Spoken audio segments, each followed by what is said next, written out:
The silence was a physical presence, a weight of sterilized air that pressed upon the skin and filled the lungs with the taste of nothing.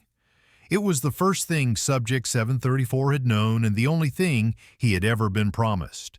His world was a cube of polished white polymer, the light a constant shadowless luminescence that bleached all color from his vision, leaving only the faint gray of his tunic and the pale canvas of his own hands. He existed in a state of meticulous sensory deprivation, a carefully curated void designed to soothe, to pacify, to erase.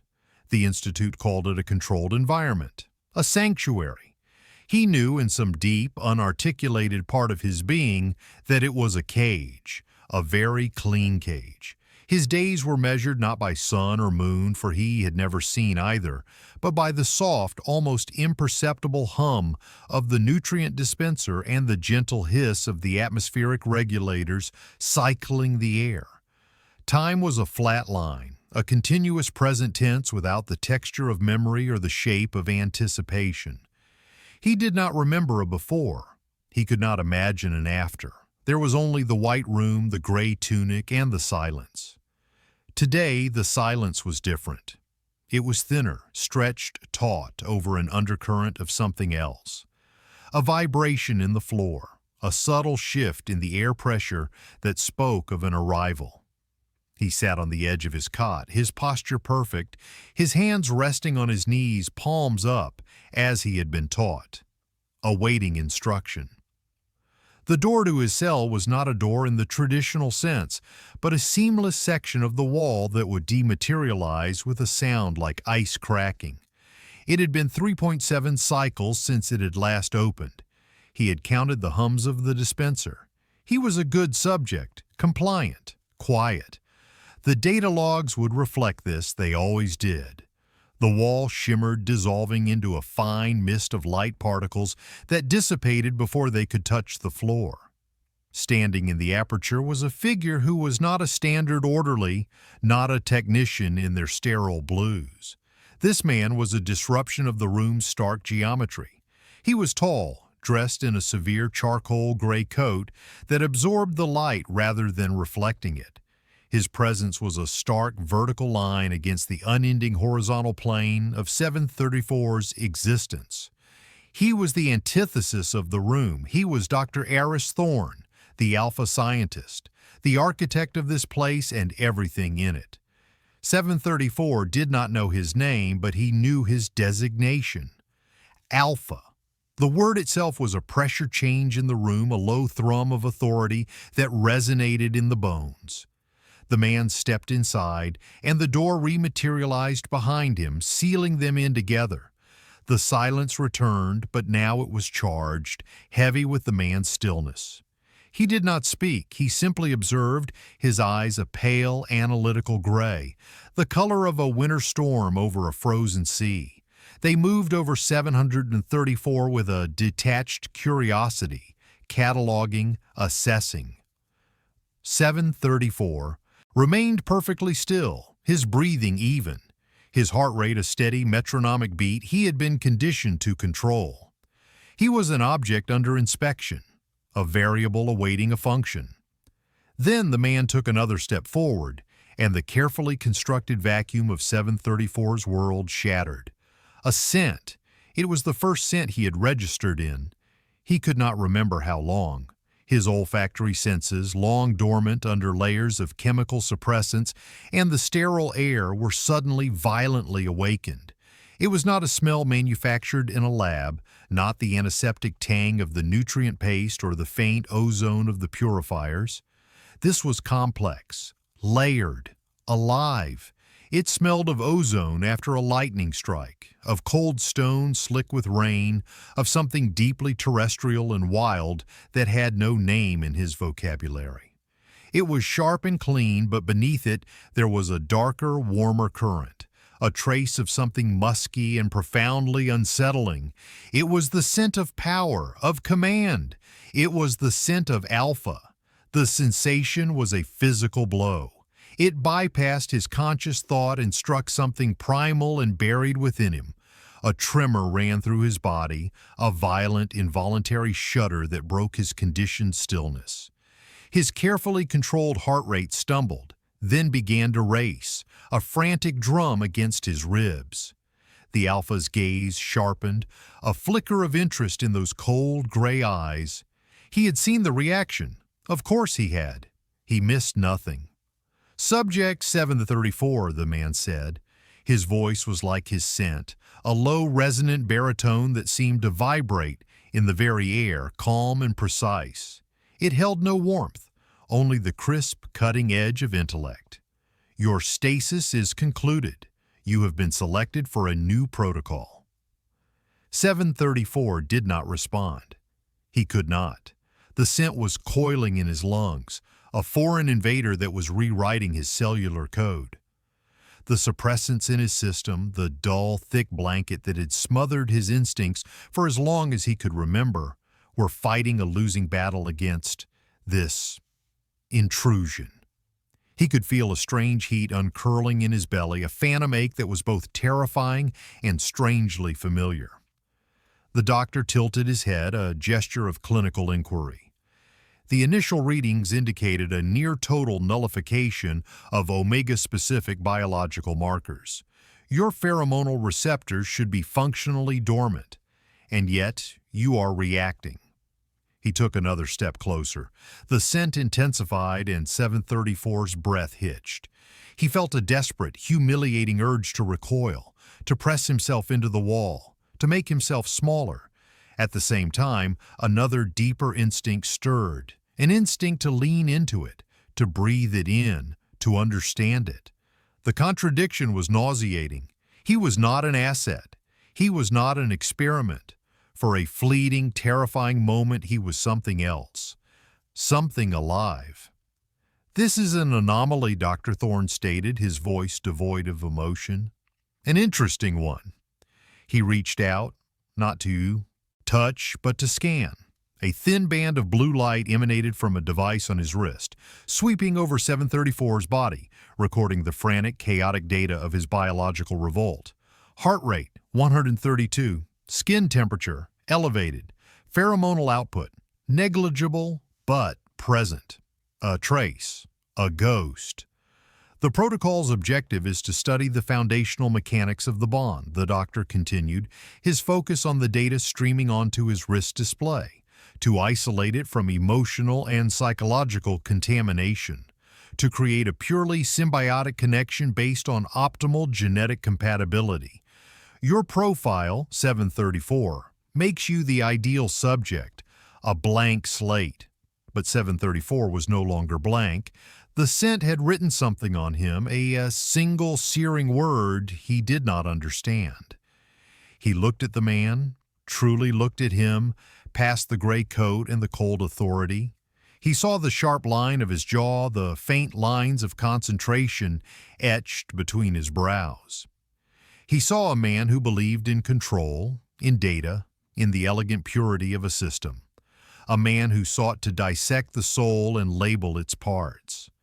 And in the face of that absolute certainty, a flicker of defiance, as small and persistent as a single blade of grass breaking through concrete, took root in the barren soil of 734's heart. The scent was a key, and it had just turned a lock in a door he never knew existed. The doctor retracted his hand, the blue light vanishing. "The anomaly will be documented. The experiment will proceed. You will be relocated to the primary laboratory." He turned, his movements economical and precise, and walked toward the door. As the wall began to dematerialize, he paused and looked back, his gray eyes meeting 734's for a moment that stretched into an eternity. "Do you understand, 734? 734 gave the only answer he was capable of, the only answer he had ever been taught. He inclined his head, a gesture of assent, a gesture of submission. But inside, the rebellion had begun. The scent of rain and ozone lingered in the air, a promise of a storm he was not yet equipped to comprehend, but one he knew, with a terrifying and exhilarating certainty, was coming. He was no longer a blank slate. He was a variable, and a variable, by its very nature, could change the entire equation. The transition from the white cell to the laboratory was a study in sensory escalation. The orderly who came for him was a beta, his presence muted, his scent a neutral, almost unnoticeable blend of clean linen and faint antiseptic. He moved with a quiet efficiency that was part of the Institute's design, a human cog in the great silent machine. He led 734 through a series of corridors, each identical to the last, a disorienting labyrinth of white walls and soft, indirect lighting. Yet for 734, it was a world exploding with new information. The recycled air, once a uniform nothingness, now carried faint, phantom traces of other lives, the metallic tang of unfamiliar machinery, the ghost of a chemical solvent, the distant, almost subliminal scent of another person's passage. Each new input was a tiny needle prick against his raw, awakening senses. It was agony. It was revelation. They stopped before a heavy door of brushed steel that slid open with a deep, resonant sigh, revealing a space that was the antithesis of his cell. The laboratory was vast, circular, and bathed in a cool, blue-white light that emanated from the ceiling panels. It was a cathedral of science. Gleaming chrome equipment lined the walls, their surfaces reflecting distorted, elongated versions of his own form. Holographic displays floated in the air, shifting tapestries of genetic code, biometric data, and complex molecular diagrams. At the center of the room was a raised platform where a single, clinical-looking bed sat, surrounded by an array of articulated arms tipped with sensors and scanners. And standing by a control console silhouetted against a shimmering data wall was Dr. Thorne. He did not turn as they entered. His focus was entirely on the streams of information flowing before him, his fingers moving with swift, economical precision over the console's surface. "Secure the subject to the diagnostic bed," he commanded, his voice echoing slightly in the large, sterile space. The orderly guided 734 to the platform. The bed was cold, its surface a smooth, unyielding metal alloy that leached the warmth from his body. Soft magnetic restraints clicked into place around his wrists and ankles, not tight enough to cause pain, but firm enough to render movement impossible. He was pinned, an insect specimen ready for dissection. He stared up at the ceiling, at the grid of light panels, and focused on his breathing, trying to regain the placid control that had been his only defense. But the air here was thick with the alpha's scent, more potent than before, a constant low-level hum against his senses that made his teeth ache. It was a declaration of territory, an invisible fence around this entire domain. This was Thorne's world. 734 was just a temporary and disposable inhabitant. "Begin baseline recalibration," Thorne said, his back still to them. The orderly nodded, tapped a sequence on a nearby panel, and then retreated, his soft-soled shoes making no sound on the polished floor. The steel door sighed shut, leaving 734 alone with the architect of his suffering. A low hum began to emanate from the bed itself, vibrating through his bones. The articulated arms around him came to life, their movements silent and fluid, like metallic predators. One arm extended a delicate needle, pressing it against the crook of his elbow with a painless, chilling precision. He felt a cold liquid enter his veins, and a profound, bone-deep weariness began to spread through him. It was the counteragent, the first step. They were not just removing the suppressants, they were flushing them, accelerating the process. Thorne finally turned, his gray eyes sweeping over 734's restrained form. He held a small, transparent vial containing a clear liquid. "The suppressants you have been administered since your admission to the Institute are designed for total systemic pacification. They dull nerve endings, inhibit pheromonal production, and create a state of emotional and biological neutrality. They are, however, an imperfect solution, a blunt instrument." He walked toward the bed, his footsteps echoing with unnerving clarity in the quiet room. This protocol requires a more nuanced approach. We are not interested in your natural state, 734. We are interested in a controlled reintroduction of your biology. We will awaken your systems piece by piece and measure every response. He gestured to the vial. This is a targeted catalyst. It will specifically reactivate your pheromonal receptors. The effects will be disorienting. Disorienting was a clinical inadequate word for the deluge that followed. The initial wave was a dizzying vertigo, a sense that the world was tilting on its axis. Then came the pain, a sharp, searing fire that ignited behind his eyes and spread down his spine.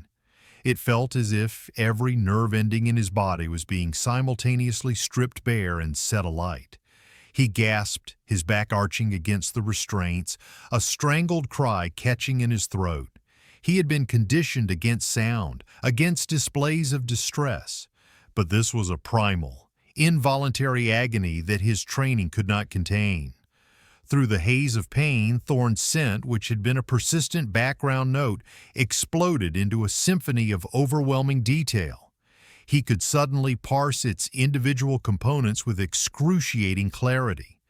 The ozone was the sharp electric tang of ambition. The rain-slicked stone was the scent of unyielding logic, of a mind that built structures of pure reason.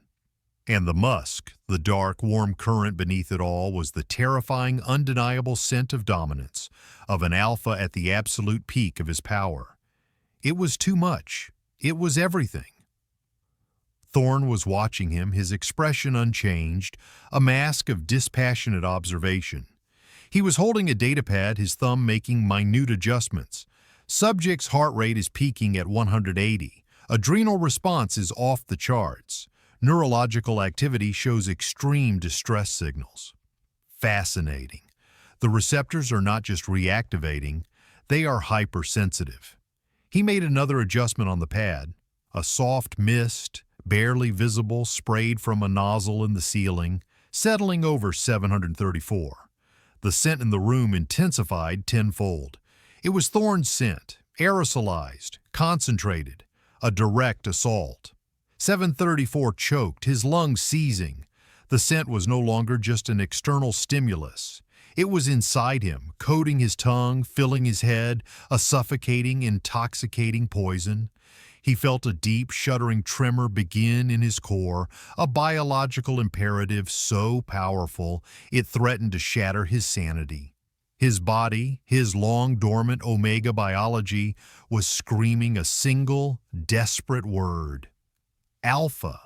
The thought was not his own. It was an instinct, a reflex, a piece of ancient genetic code that had just been switched on. And it was terrifying. It was a loss of self, a surrender to a force he could not fight.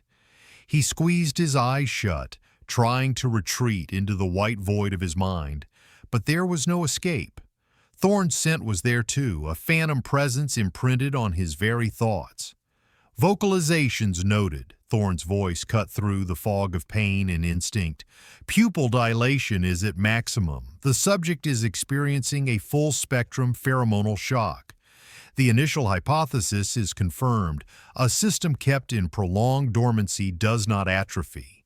It becomes hypersensitive upon reintroduction to stimuli. He was talking as if 734 were a chemical reaction in a beaker, not a sentient being drowning in a sensory nightmare. The clinical detachment was more cruel than any physical blow. It rendered his suffering meaningless, just another data point on a chart. A wave of something hot and liquid and utterly foreign washed through him. Anger. It was a clean, sharp emotion, a stark contrast to the muddy, confusing pull of instinct. He was not just data. He was not just a subject. He was something more. He didn't have a name for it yet, but he felt it. The anger gave him a focal point, an anchor in the storm. He opened his eyes and forced himself to look at Thorne. He channeled all his pain, all his fear, all his burgeoning rage into that single look. He wanted the doctor to see him, to see the person he was torturing behind the label, Subject 734. For a brief second, Thorne's ceaseless observation faltered. His hand paused over the datapad. Their eyes met, and for an infinitesimal moment, the clinical veil dropped. 734 saw not a scientist looking at an experiment, but a man looking at another being. And in that moment, he felt a strange, inexplicable echo, a flicker of Thorne's own tightly controlled inner world. It was a fleeting impression of immense pressure, of a profound and structured loneliness. It was gone as quickly as it came, the mask of the alpha scientist snapping back into place. But it had happened. A connection, as thin and fragile as a spider's thread, had been spun in the space between them. Thorne looked away first, turning back to his console. "Log the emotional response as an anomalous spike in limbic activity," he said, his voice a fraction too tight. "Increase the atmospheric neutralizers. We will proceed to the next phase." The mist in the air thinned, and the overwhelming scent began to recede to a more bearable level. The fire in 734's nerves subsided to a dull, throbbing ache. He lay on the cold bed, trembling and slick with sweat, his body feeling alien and ravaged. The experiment had begun. He had survived the first wave. But as he lay there, listening to the quiet hum of the machinery and the soft tapping of Thorne's fingers on the console, he knew this was only the beginning. He was being systematically dismantled, his defenses stripped away, one by one. But in the wreckage, something new was beginning to grow, something wild and defiant and entirely his own. The days that followed blurred into a rhythmic cycle of torment and recovery. Each cycle began with the cold touch of the diagnostic bed's restraints and the precise, dispassionate voice of Dr. Thorne outlining the day's parameters. He would introduce a new stimulus, a sound, a texture, a controlled pheromonal variant, and meticulously document 734's reaction. The world, once a silent white void, was being rebuilt for him piece by agonizing piece. Sound was the next frontier. Thorne began with pure tones, single frequencies played at varying volumes. At first, they were just noise. But as his auditory nerves, newly awakened, began to process them, they became physical things. A low frequency was a heavy pressure in his chest, a high frequency a sharp pain behind his temples. Thorne then moved to more complex sounds, the rhythmic dripping of water, the crackle of a fire, the whisper of wind. Each was a mystery, a piece of a world. 734 had no context for. "This is the sound of rain," Thorne stated as a soft, pattering sound filled the lab. 734 flinched. The sound was gentle, yet it made his skin crawl with a strange, phantom sensation of cold and wetness. He could almost feel it on his face, a memory that didn't belong to him, or did it? Fragments, like shards of broken glass, began to surface in the quiet moments between tests. A flash of brilliant green, so vibrant it made his eyes ache. The feeling of rough fabric against his cheek, the taste of something sweet and warm on his tongue. They were meaningless, disconnected, but they were his. They were textures in the flat line of his existence. He never spoke of them. He learned quickly that any deviation from the expected biological response was labeled an anomaly and subjected to further, more invasive testing. So he held these fragments inside, a secret garden growing in the sterile prison of his mind. Thorne was a constant, unnerving presence. He rarely left the laboratory, seeming to subsist on nutrient packs and an unwavering intensity that bordered on obsession. He would stand for hours before the data wall, watching the cascading lines of 734's biometrics, his expression a fixed mask of concentration. His scent was a permanent feature of the environment, a low, constant pressure that 734 was slowly, terrifyingly acclimating to. His body no longer reacted with the same violent panic. Instead, a low, resonant hum had settled deep within him, a kind of biological awareness of the Alpha's proximity. It was a compass needle, and Thorne was true north. This emerging awareness created a strange, silent dynamic between them. When Thorne was on the far side of the lab, the hum was faint, a distant vibration. When he approached the diagnostic bed, it intensified, a thrumming chord that resonated in 734's bones. Could feel Thorne's moods, or rather the minute shifts in his tightly controlled state. A flicker of frustration when the data was inconsistent. A spark of intense focus when a new variable was introduced. A deep, underlying current of something else.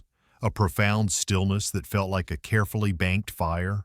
Once, during a particularly grueling sensory test involving flashing lights that left 734 dizzy and nauseated, Thorne's hand brushed against his arm while adjusting a sensor. The contact was brief, accidental, skin against skin, but for 734 it was an electric shock. A jolt of warmth and texture that was overwhelmingly real. In that instant he felt it again, that strange, empathic echo. It was a wave of pure, cold exhaustion, the weariness of a mind that never, ever stopped working. He saw in a flash of internal vision a cascade of complex equations, a universe of pure data, and at the center of it, a profound and absolute solitude. Thorne snatched his hand back as if burned, his gray eyes widening for a fraction of a second. "Apologies," he said, his voice clipped and formal. "Static discharge." But it wasn't static. 734 knew it, and he knew from the rigid set of Thorne's shoulders as he turned away that the doctor had felt it too. Thorne dismissed the event in his logs. Anomalous bioelectric feedback between subject and equipment. Recalibrate dermal sensors. He was explaining it away, forcing it into the neat, logical framework of his world. But the thread of connection once spun could not be so easily broken. It was there between them now, a shimmering, invisible thing. The anomalies were becoming more frequent. During a test meant to measure his response to thermal changes, as a wave of intense cold washed over him, he didn't just shiver. He saw a flash of white. Snow. A vast, silent field of it under a gray sky. He felt the sting of it on his cheeks, heard the crunch of it underfoot. He remembered a hand, larger than his, tucking a rough woolen scarf around his neck. The memory was so vivid, so complete, that a single hot tear escaped his eye and traced a path down his temple. Thorne, observing from his console, noted it immediately. Subject is exhibiting a lacrimal response. No corresponding pain markers are present. The emotional trigger is unknown. He paused the test, the cold receding. He walked over to the bed, his expression unreadable. He did not wipe the tear away. He simply observed it, as if it were a strange new form of life that had appeared under his microscope. "What are you experiencing, 734?" he asked, his voice unexpectedly quiet. The question was a deviation from the protocol. He was not supposed to ask for subjective experience. He was supposed to measure objective data. 734 stared at him, the tear still wet on his skin. He didn't have the words to explain. How could he describe a memory of a world he had never known? How could he explain the ghost of a loving touch in this place of cold precision? So he remained silent. His silence was his only rebellion. Thorne's jaw tightened. "Your lack of cooperation is inefficient. The data is incomplete without subjective input." He was frustrated. The variable was not behaving as predicted. The blank slate was showing signs of a previous inscription, one he could not decipher.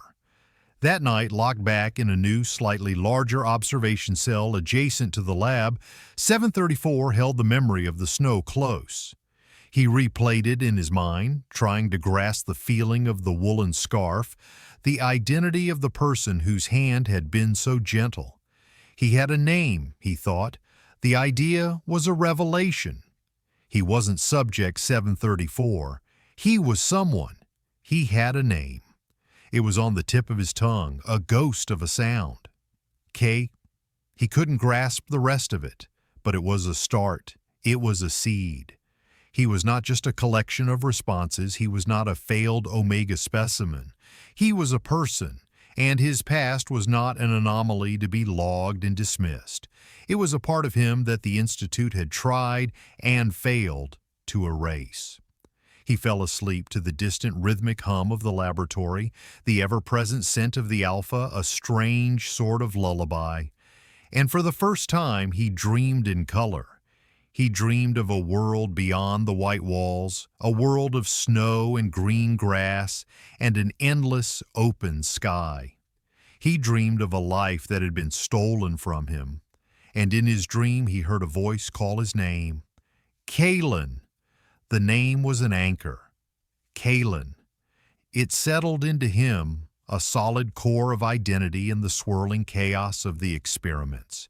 He was Kalen. He repeated it to himself, a silent mantra in the face of Thorne's relentless probing. My name is Kalen. It was a shield. It was a weapon. Thorne, oblivious to the internal revolution, escalated the protocol. He had reached an impasse with the sensory data.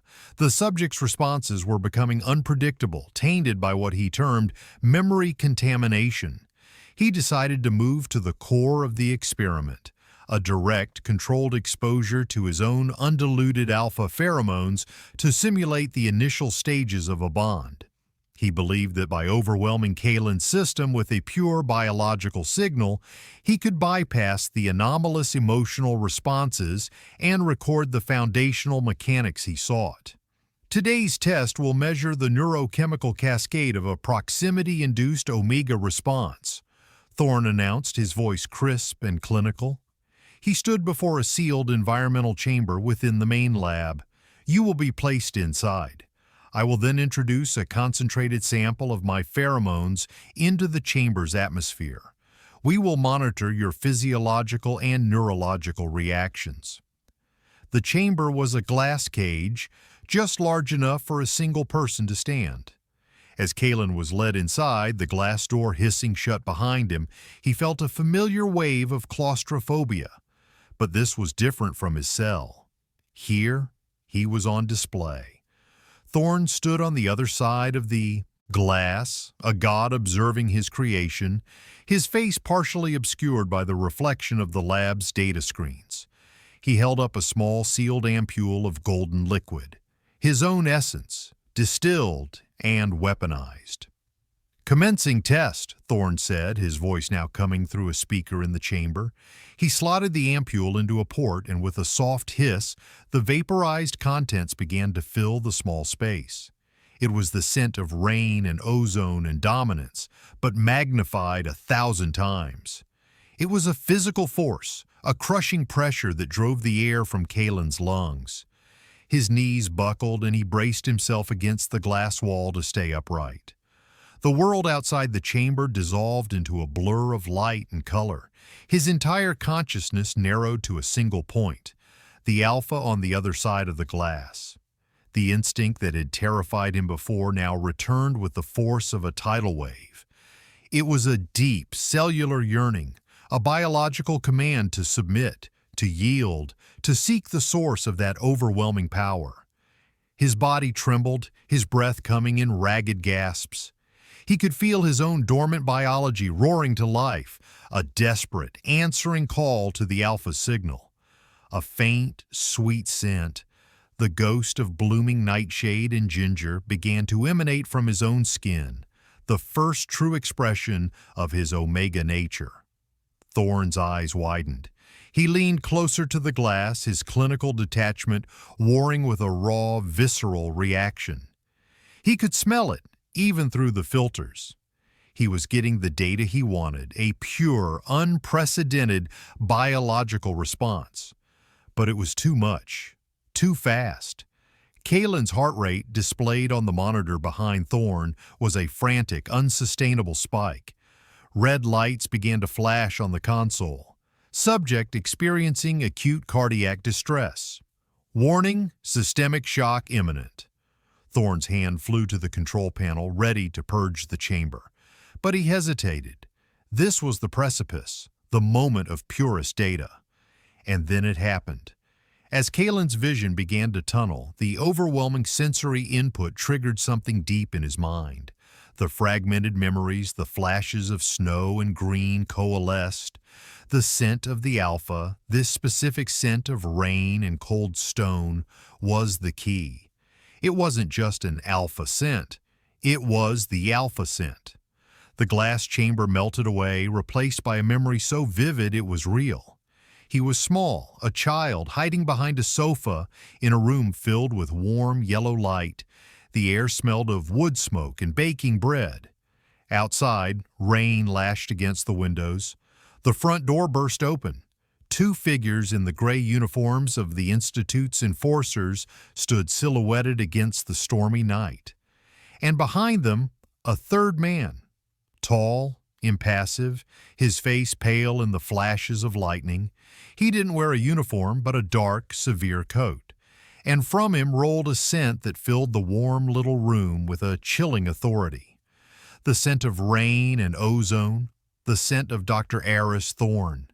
He remembered his mother, a gentle Omega with a scent of chamomile and honey, stepping in front of him, her body a shield.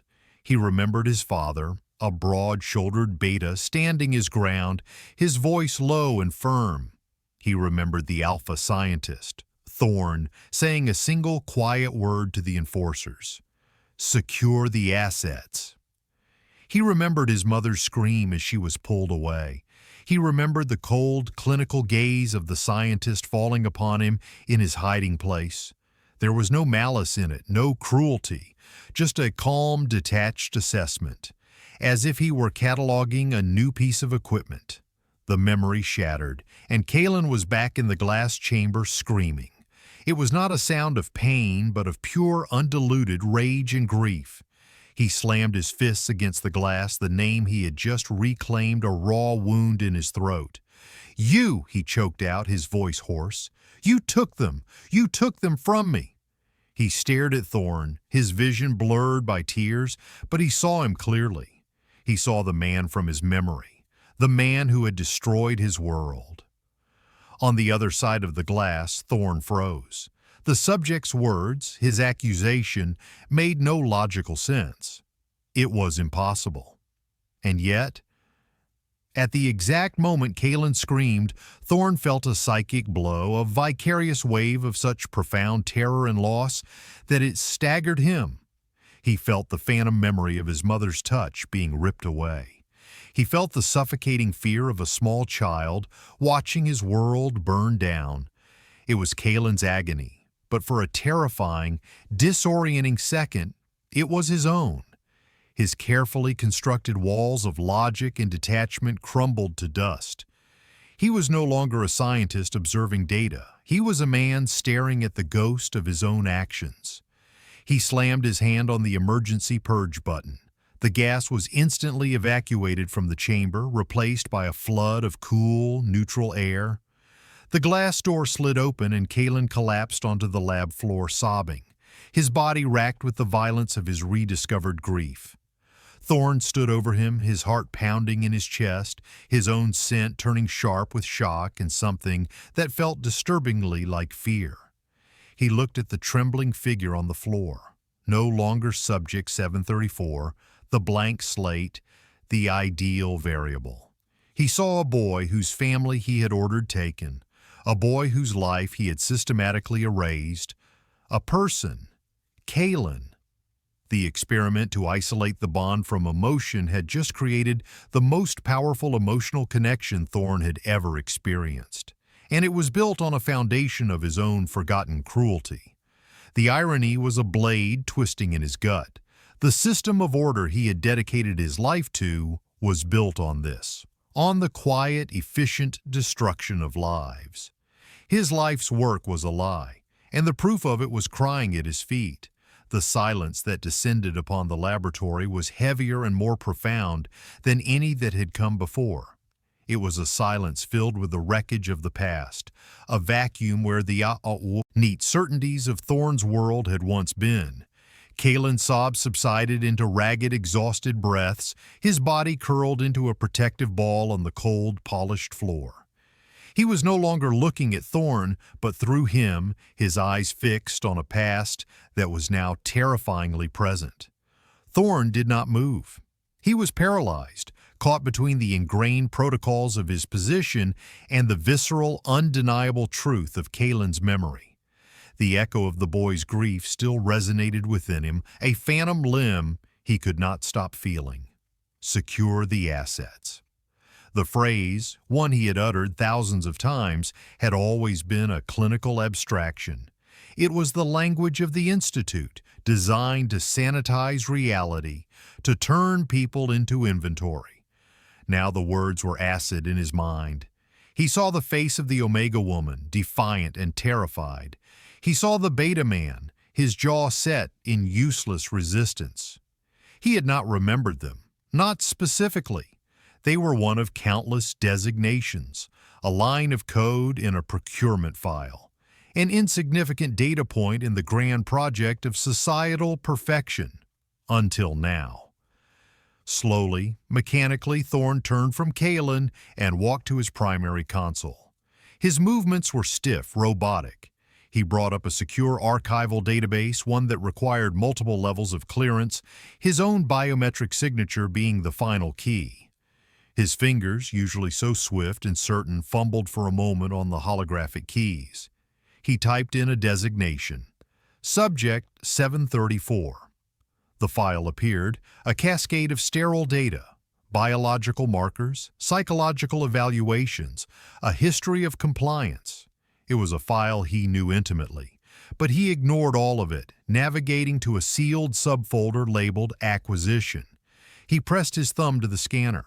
The folder opened. There it was.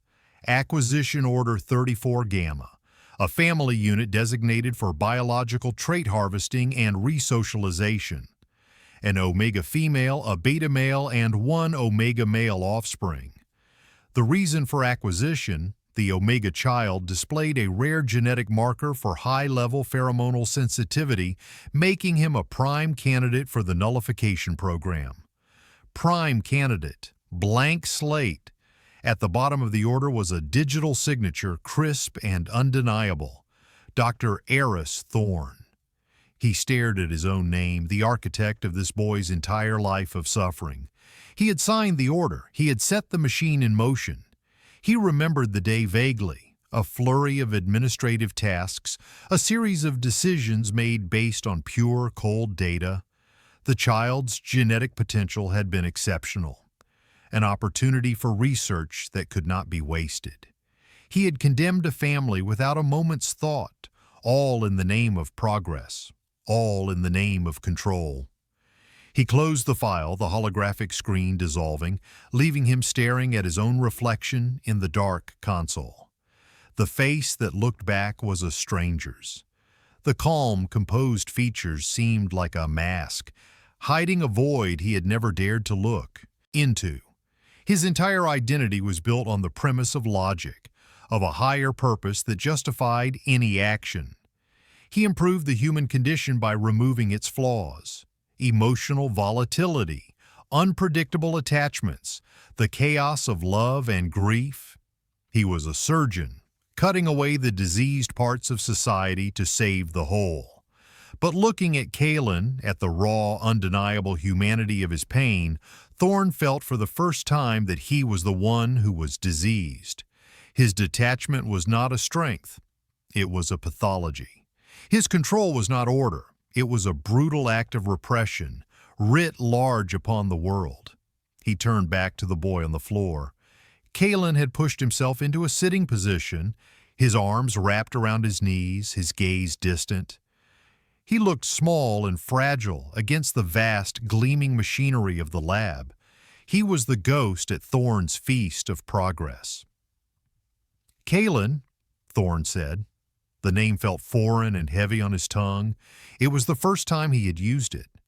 Kalen's head snapped up, his eyes red-rimmed and filled with a haunted mixture of fear and hatred, locking onto Thorn's. "Don't," Kalen whispered, his voice cracking. "Don't say my name." The rejection was a physical blow, more potent than any data point. It was a judgment. Thorn took a hesitant step forward, his hands held slightly away from his sides in a gesture he didn't recognize. It wasn't the posture of a scientist or a director. It was the posture of a man approaching a wounded animal. "The protocol is suspended," he said, his voice strained. "The test is over." Kalen flinched as if expecting a trick. He had lived his entire life in a system where every action was a calculated part of a larger experiment. Kindness was a variable. Compassion was a stimulus. "What will you do to me, Ada?" Kalen asked, the question laced with a weary, heartbreaking resignation. "Decommission me? Erase my memory again?" Thorn didn't have an answer. The protocols, the neat flowcharts of procedure that had governed his entire life, were useless now. They had no entry for this, no contingency for a conscience. He walked over to a supply cabinet and removed a standard-issue thermal blanket. He approached Kalen slowly, deliberately, and draped it over his trembling shoulders. Kalen recoiled at first, but the simple warmth seemed to seep through his shock. Thorn did not touch him otherwise. He just stood there, a silent, awkward sentinel. The empathic link between them, now torn wide open, was a torrent of shared misery. Thorn could feel the crushing weight of Kalen's loss, the terror of his stolen childhood. And Kalen, through his own haze of pain, could feel the seismic shattering of Thorn's world, the cold, structural collapse of a lifetime of belief. He felt the Alpha's profound, terrifying confusion. The man who was a god in this world was utterly, completely lost. They stayed like that for a long time, two strangers bound by a shared trauma, one the victim, the other the perpetrator. The vast, silent laboratory, once a symbol of Thorn's absolute control, now felt like a tomb, a monument to a terrible mistake. The experiment was indeed over, but something far more dangerous and far more real had just begun. The days following the disastrous test were marked by a heavy, suffocating quiet. Thorn did not return Kalen to his observation cell. Instead, he had a cot brought into a small, unused office adjoining the main laboratory. It was a concession, a small, inadequate gesture of something, penance perhaps. He told the junior staff that the subject required continuous close observation due to an unforeseen biological instability. It was a lie, but one coded in the plausible jargon of the Institute, and it was accepted without question. The experiment stopped. The diagnostic bed remained empty, its articulated arms powered down and still. The data wall was dark. Thorn spent his time at his console, but he wasn't running simulations or analyzing genetic code. He was digging, systematically and obsessively, through the Institute's archives. He cross-referenced Kalen's acquisition order with others from the same period, unearthing a pattern of ruthless efficiency. Families broken, children re-socialized, adults repurposed for labor or less savory experiments. It was the foundation of their perfect, orderly society, a rot hidden beneath a gleaming white facade. And he was one of its chief architects. Kalen existed in a state of muted shock. He ate the nutrient paste Thorn left for him without tasting it. He slept in fits and starts, haunted by memories that were now his own. The office was small, but it had a viewport. A thick pane of reinforced glass that looked out not to the outside world, but into one of the Institute's vast, sterile arboretums. It was a mockery of nature, perfectly spaced trees with genetically uniform leaves, artificial sunlight bathing everything in a perpetual midday glow. There were no birds, no insects, no wind. It was life, but it was life stripped of all its beautiful, messy chaos. He would stand there for hours, staring at the perfect, lifeless trees, feeling a kinship with them. He, too, was a product of this place, cultivated in a sterile environment, his true nature pruned and suppressed. The bond between him and Thorn had changed. It was no longer a series of sharp, surprising jolts, but a constant, low-level current flowing between them, a shared frequency of misery. When Kalen was lost in a particularly painful memory, the scent of his mother's chamomile and honey, the sound of his father's laughter, he would feel a corresponding wave of cold self-loathing emanate from the other room, from Thorn. And when Thorn was deep in the archives, uncovering some new horror he had personally authorized, Kalen would feel the Alpha's despair as a physical weight in his own chest. They were trapped in a feedback loop of shared trauma. One evening, a fever took hold of Kalen. It was a side effect of the rapid biological awakening, his body struggling to cope with the flood of hormones and reactivated systems. He lay on the cot, shivering uncontrollably, his skin slick with sweat. His thoughts were a delirious jumble of past and present. He was a child again, sick in his own bed, his mother pressing a cool cloth to his forehead. He cried out, a soft, broken sound. "Mama!" The door to the office slid open. Thorn stood there, his face etched with concern. He must have felt the spike in Kalen's distress through their connection. He approached the cot, his movements hesitant. "You have a fever," he stated, his voice clinical, but with an undercurrent of something else. He scanned Kalen with his wrist device. "Temperature is 42. It's a systemic reaction, a cytokine storm. Not unexpected, but dangerous." Kalen shivered, curling in on himself. He was too weak to feel hatred, too sick to feel fear. He just felt cold. So incredibly cold. Thorn disappeared for a moment and returned with a basin of cool water and a clean cloth. He sat on the edge of the cot, a stark intrusion into Kalen's personal space. He dipped the cloth in the water, wrung it out, and then, with a hand that was surprisingly gentle, he began to bathe Kalen's face. The touch was a shock.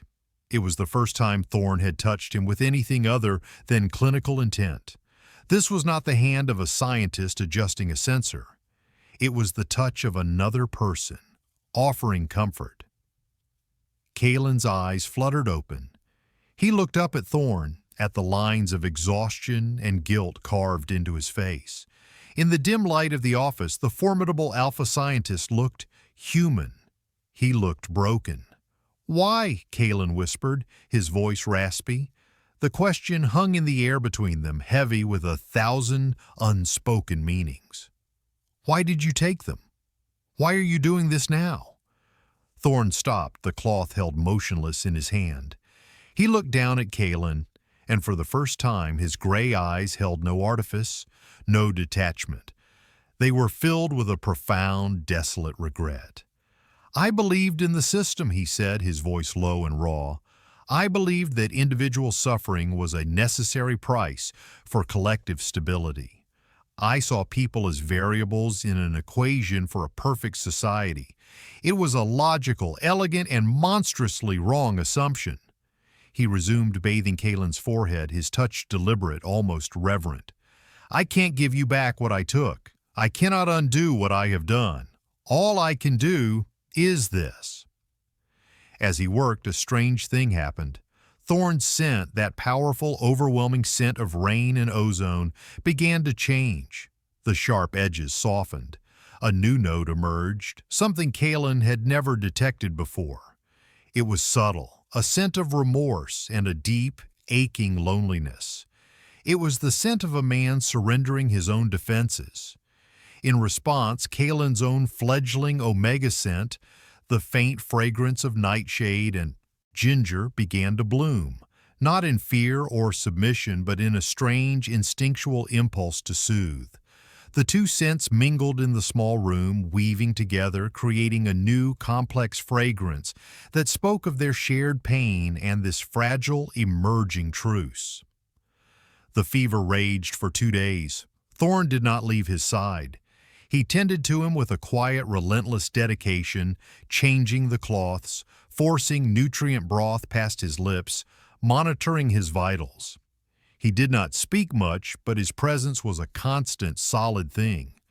During the worst of it, when Kalen was lost in delirium, thrashing against phantom restraints, Thorne rested a hand on his shoulder, a firm, grounding pressure. And through that touch, he seemed to pour his own formidable control into Kalen, a silent, telepathic plea for him to hold on, to fight. On the third day, the fever broke. Kalen woke up weak and drenched in sweat, but his mind was clear.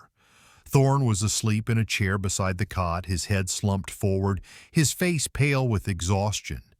He looked vulnerable, stripped of his authority. He looked like just a man. Kalen watched him, the rhythmic rise and fall of his chest. The hatred was still there, a hard, cold stone in his gut, but it was now joined by something else, something complex and confusing. He hated the scientist. He hated the architect of his pain. But the man who had sat by his bed for 2 days, the man whose profound loneliness he could feel as if it were his own, he did not know what he felt about him. Thorne stirred, his eyes opening. They were clouded with sleep for a moment before they focused on Kalen, and a wave of palpable relief washed over him. Kalen felt it as a warmth spreading through his own chest. "The fever is gone," Thorne said, his voice rough with sleep. "Yes," Kalen replied. The silence stretched between them, no longer suffocating, but filled with a new tentative understanding. The bond, forged in trauma and violence, had been tempered in the fires of fever and a simple act of care. It was no longer just a conduit for pain. It was becoming something else, a bridge. The fragile peace within the laboratory was an anomaly, a pocket of stillness in the relentlessly efficient machine of the Institute. And the machine did not tolerate anomalies for long. Dr. Thorne's sudden suspension of a high-priority project, his sequestration with the subject, and his uncharacteristic withdrawal from directorial duties had not gone unnoticed. His junior researchers whispered in the corridors, their speculation ranging from a catastrophic experimental failure to a psychological breakdown. But the truth, as it so often did in the Institute, was noticed by the one person whose observation mattered most. Director Alara Vance was a woman carved from ice and ideology. Where Thorne's control was a matter of intellectual conviction, hers was a matter of fanatical faith. She was the high priestess of the Institute's creed, and she viewed any deviation, any hint of emotional contamination as heresy. She arrived at the laboratory unannounced, her presence heralded only by the hiss of the steel door. She was flanked by 2 imposing enforcers in their polished gray armor, their presence a stark reminder of the Institute's true power. Thorne was at his console, reviewing medical data, Kalen's data, when she entered. Kalen was in the adjoining office, staring out at the sterile arboretum, but he felt her arrival as a sudden, jarring spike of cold, hostile energy. It was a presence that felt like static, disrupting the quiet current that now flowed between him and Thorne. "Eris," Vance said, her voice smooth and sharp as flaked obsidian, "you have been reclusive. I trust your work justifies your absence from the Oversight Committee." Thorne rose slowly from his chair, his body language a careful mixture of deference and defense. He positioned himself subtly, almost unconsciously, between Vance and the door to the office where Kalen was. "Director, I am at a critical juncture in the protocol. The data has presented complexities that require my undivided attention." "Complexities," she repeated, the word dripping with skepticism. She glided further into the lab, her eyes the color of chips of dark flint, taking in the powered-down diagnostic bed, the dark data wall. "It appears your protocol has stalled, not reached a juncture. The logs show no new data entry for 5.2 cycles. All they show is a systemic biological crisis in the subject, which you have chosen to manage personally. An inefficient use of your time, Eris." Her gaze flickered to the office door. "The subject is unstable?" The subject's biology is recalibrating, Thorne corrected, his tone meticulously neutral. The process is more volatile than the initial projections suggested. Volatility is a flaw, Vance stated, her voice dropping to a near whisper. A weakness. It is the very thing we are trying to engineer out of the population, and it seems to be contagious. She took a step closer to him, her scent sharp and sterile, like pure alcohol. A scent designed to project authority without the animal messiness of pheromones. I have reviewed the sensory data from your last active test. The subject exhibited extreme emotional distress. And your biometric readings, which are always monitored, showed a corresponding sympathetic adrenal response. Your heart rate mirrored the subject's. Explain this anomaly. Thorne's composure did not break, but Kalen felt a surge of cold dread from him. He was cornered. It was a bioelectric feedback loop, Thorne said, repeating his earlier lie.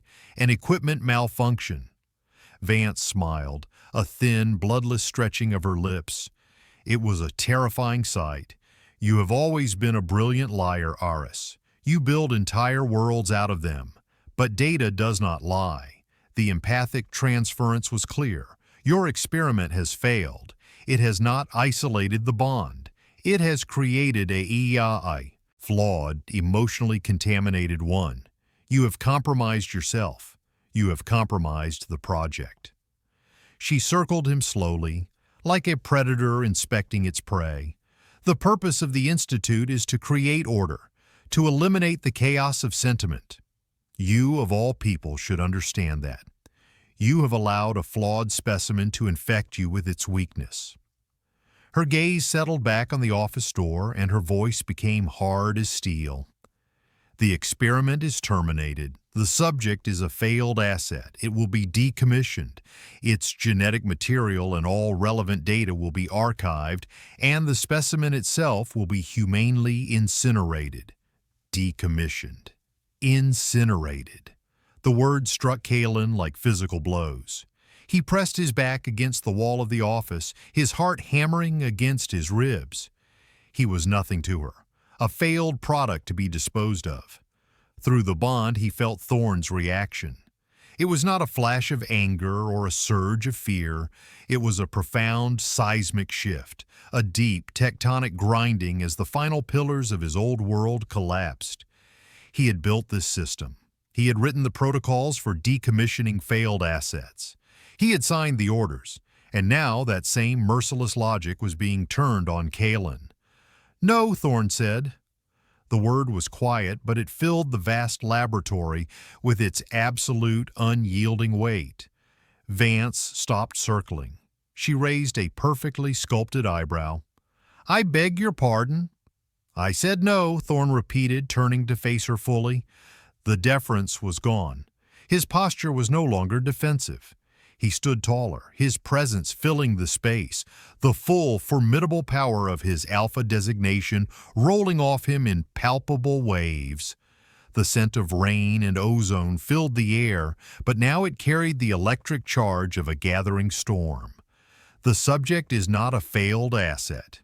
He is the breakthrough. The data isn't the point. The emotional contamination, as you call it, is the point. We have been trying to eliminate the variable of emotion, but what if it is not a variable? What if it is the core of the equation? Vance stared at him, her expression a mixture of shock and contempt. Have you lost your mind? You sound like one of the sentimentalists from the outer sectors. This is the logic of chaos, of weakness. No, Thorne countered, his voice resonating with a conviction he hadn't felt in years. It is the logic of humanity, a concept this institute has forgotten. The two enforcers shifted, their hands moving toward their sidearms. Vance held up a single, slender hand, halting them. She looked at Thorne, a flicker of something almost like pity in her cold eyes. I designed this institute alongside you, Aris. I know your every strength and your every weakness. Your greatest flaw has always been a misguided belief that you could perfect the system from within. But the system is already perfect. It is you who has become flawed." She turned to the enforcers. "Dr. Thorne is to be relieved of his duties and confined to his quarters for psychological reassessment. Secure the subject, prepare it for decommissioning." The enforcers moved forward. Thorne did not draw a weapon. He did not raise his voice. He simply took one step back, placing himself directly in front of the office door. He looked at the two armored figures and then at the woman he had once called his colleague. "You will not touch him," he said, and the calm, quiet certainty in his voice was more threatening than any shout. The choice had been made, the line had been drawn, and in that moment, Kalen, hiding in the small office, understood. Thorne was not just protecting him, he was trying to redeem himself. And in the cold, sterile heart of the Axiom Institute, an act of rebellion, born from regret and a fragile, unwanted bond, had just begun. The standoff was a tableau of frozen violence. The two enforcers, weapons now drawn, were creatures of pure obedience, their mirrored faceplates reflecting the cold, blue-white light of the laboratory. Director Vance was the fulcrum of the moment, her expression unreadable, calculating, and Thorne was the epicenter, a man transformed. The detached scientist was gone, replaced by something older, more primal. He was an alpha protecting his... Kalen didn't have a word for what he was to Thorne. Asset, subject, breakthrough, none of them fit. He was just Kalen, and Thorne was not going to let them take him. "This is foolish, Eris," Vance said, her voice losing its smooth edge, replaced by a brittle impatience. "An illogical, sentimental gesture. Stand down. Don't throw away your life's work for a defective specimen." "My life's work was a monument to a flawed premise," Thorne replied, his voice low and steady. His eyes never left the enforcers. "I am correcting the error." He knew he couldn't win a direct confrontation.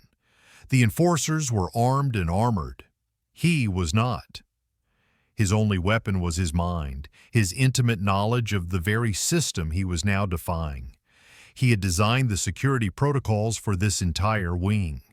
He knew its weaknesses because he had created them as fail-safes, backdoors for a man who perhaps subconsciously never fully trusted the perfection of his own creation. "You have 3 seconds to leave my laboratory, Director," Thorne said, his tone leaving no room for negotiation, "or I will initiate a Level 4 quarantine protocol. The entire wing will be sealed and the atmosphere will be vented." Vance's eyes widened slightly. A Level 4 quarantine was a scorched earth measure reserved for catastrophic biological breaches. It would lock them all in here for days, possibly weeks, and trigger a high-level investigation that she, in her ambition, would want to avoid. It was a bluff, but a brilliant one. "You wouldn't," she hissed. "It would destroy years of research. Your research." "Data can be replaced," Thorne said, his gaze as cold as steel. "He can't." It was the closest he had ever come to a confession. In that moment, Kalen felt a surge of something other than fear. It was a fierce protective instinct of his own. He was not just a damsel to be rescued. He was part of this. He looked around the small office, his mind racing. He was weak, but he was not helpless. His senses, so recently and violently awakened, were now a tool. He could feel the faint vibrations of the building's power conduits in the floor. He could smell the ozone tang of the electrical systems. He could see the small maintenance panel near the floor, a detail a man like Thorne would never overlook. He knew with an instinct he couldn't explain that Thorne's bluff needed to become a reality. He needed to create the distraction. "Do it," Kalen projected through the bond, a silent, desperate scream of thought. "Seal the doors. Now." Thorne's head tilted a fraction of an inch, the only outward sign he had heard. He needed a trigger, a justification for such a drastic measure. Kalen looked at the viewport to the sterile arboretum. He pressed his hands against the thick glass, focusing all his will, all his pain and rage into a single point. He remembered the feeling of Thorn's power, the overwhelming pressure of his alpha command. And he mimicked it. He reached out with his own nascent abilities, not with pheromones, but with the raw, empathic force of the bond, and he pushed. Not at Thorn, but at the systems around him. On the other side of the viewport, a sprinkler head in the arboretum burst. Then another. A cascade of failures rippled through the automated systems, triggered by Kalen's focused, chaotic energy.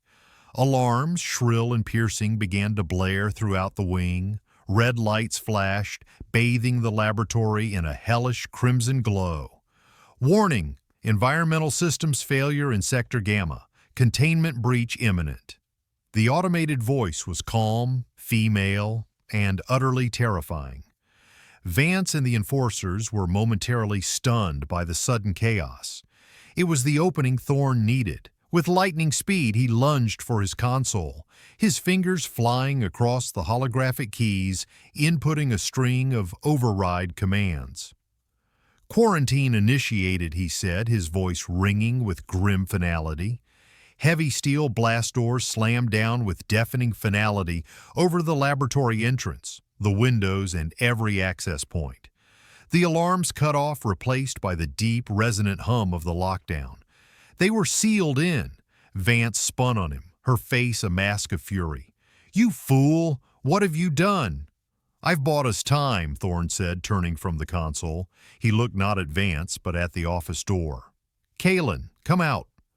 Kalen pushed the door open and stepped into the main lab.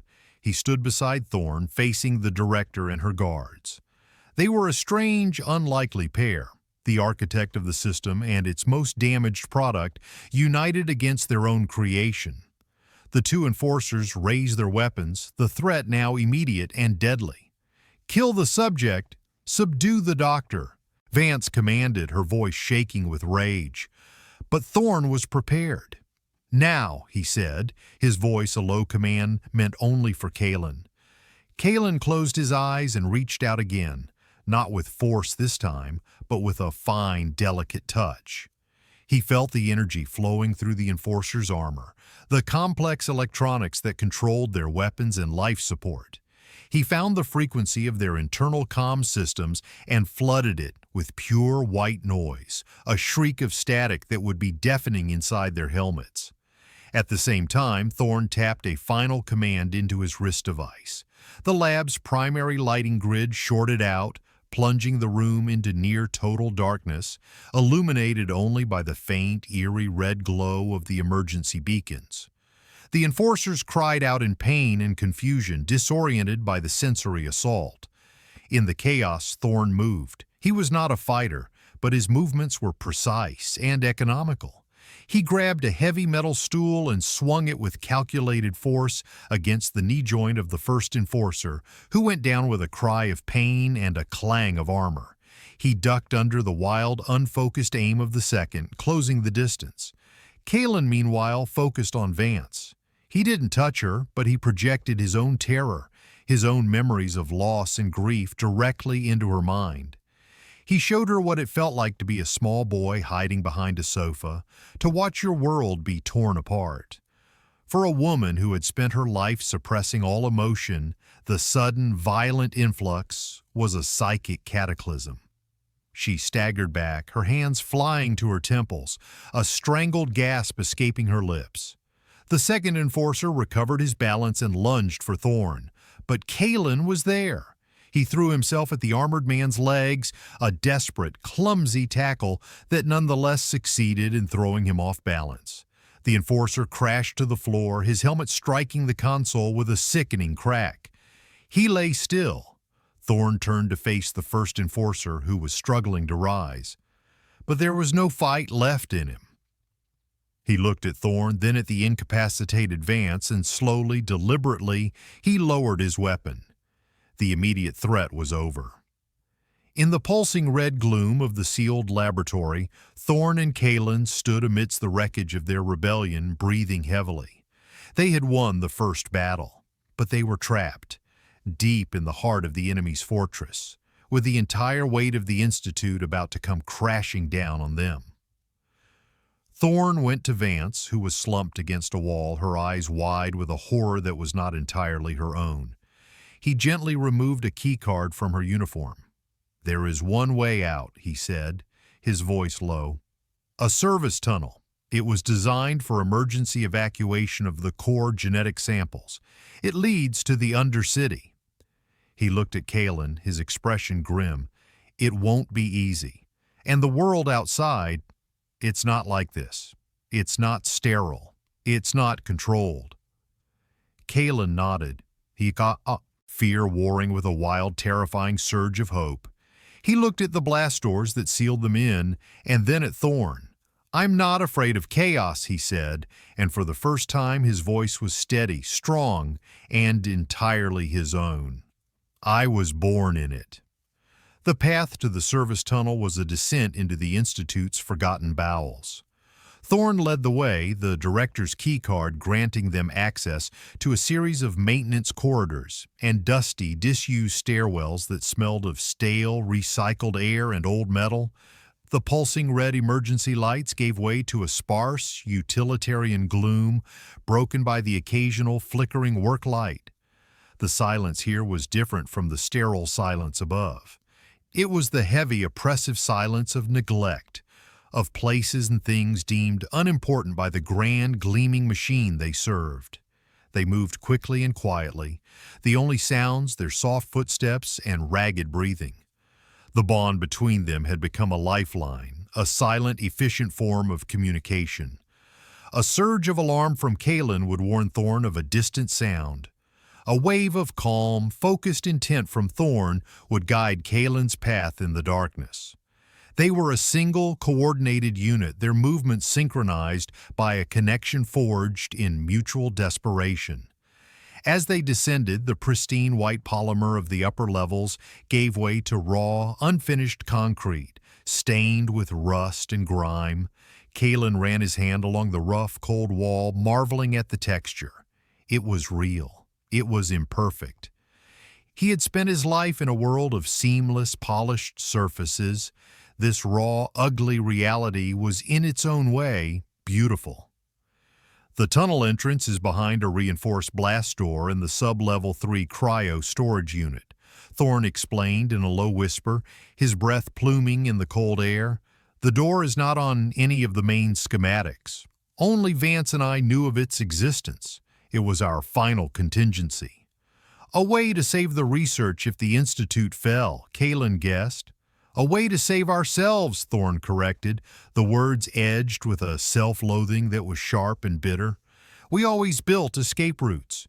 We preached the perfection of the system, but we never truly believed in it ourselves." The irony was not lost on Kalen.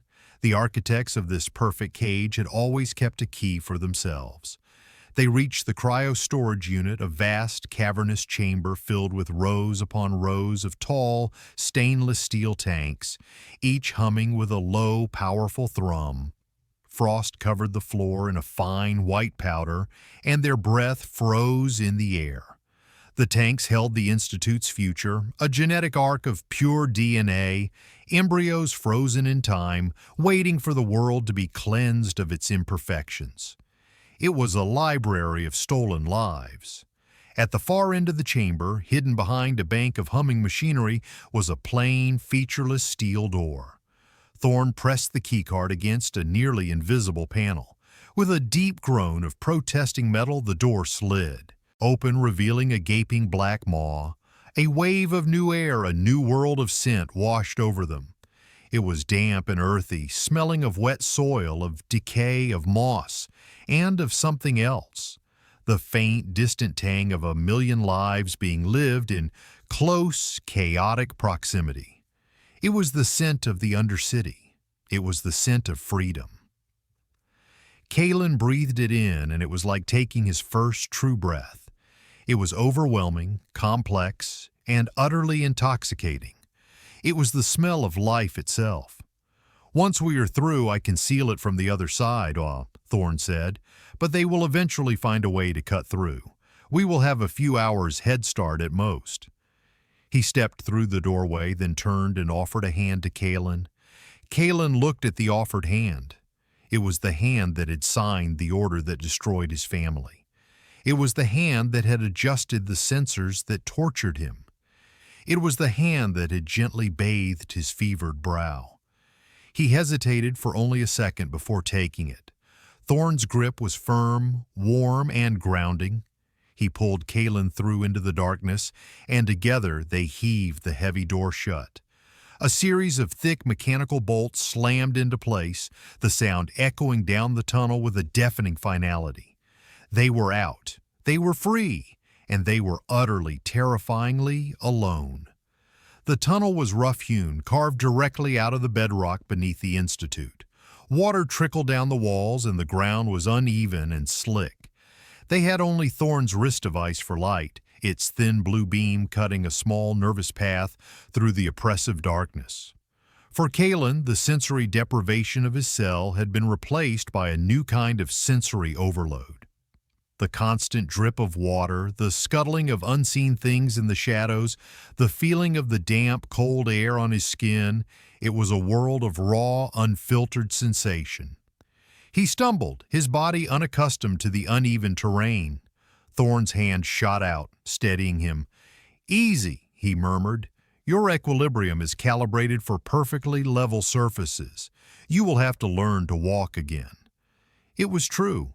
He would have to learn everything again. How to walk, how to see in the dark, how to live. They walked for what felt like hours, the tunnel twisting and turning, sloping ever downward. The air grew warmer, thicker, and the scent of the undercity grew stronger. Finally, they saw a faint light ahead, a dingy yellow glow that seemed to pulse with a life of its own. As they drew closer, the silence of the tunnel was gradually replaced by a low, constant hum of sound, the murmur of distant voices, the rumble of machinery, the faint, rhythmic beat of music. They emerged from the tunnel into a vast, cavernous space. They were on a high, rusty metal walkway overlooking a sprawling, chaotic metropolis. The Undercity. It was built in the shadow of the Institute's foundations, a multi-layered labyrinth of makeshift buildings, tangled wires, and narrow, crowded streets, all illuminated by the jaundiced glow of countless bare bulbs and neon signs. Steam rose from vents in the ground, and the air was thick with the smells of cooking food, of unwashed bodies, of oil and rain and life. Kalen stared, his senses reeling. He had never seen so many people, so much color, so much movement. It was terrifying. It was magnificent. It was everything the Institute was not. Thorn stood beside him, his expression grim. He had shed his severe gray coat in the tunnel, leaving him in a simple black shirt. Without the uniform of his authority, he looked strangely diminished, out of place. He was an architect of order cast into the heart of chaos. "This is where we start," Thorn said, his voice quiet against the dull roar of the city. "We need to disappear. Find a place where the Institute won't look for us." Kalen looked down at the teeming streets below. He was a ghost, a boy with a name but no history, no place in this world. And beside him was the man who had made him so. They were enemies. They were allies. They were two broken halves of a single terrible story. The bond between them was a quiet, steady hum, a fragile thread in the overwhelming noise of this new world. He looked at Thorn, at the man who had stolen his past and in a strange, twisted way had just given him a future. The hatred was still there, a cold, hard ember. But the hope was there too, a tiny, fragile flame. He did not know if he could ever forgive him. He did not know if he even wanted to. But as he stood on the precipice of his new life, he knew one thing with absolute certainty. He could not do this alone, and neither could he. "Where do we go?" Kalen asked. Thorn looked out at the sprawling, chaotic city, a world he had only ever observed through data streams and surveillance reports. "I don't know," he admitted. And in that admission, in that shared uncertainty, Kalen felt the first true flicker of a new beginning. They were not a scientist and his subject anymore.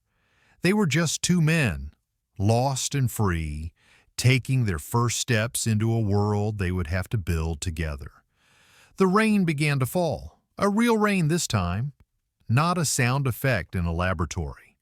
It was cold and clean, and it washed the sterile scent of the Institute from their skin, leaving only the smell of the wet earth and the promise of a life yet to be lived.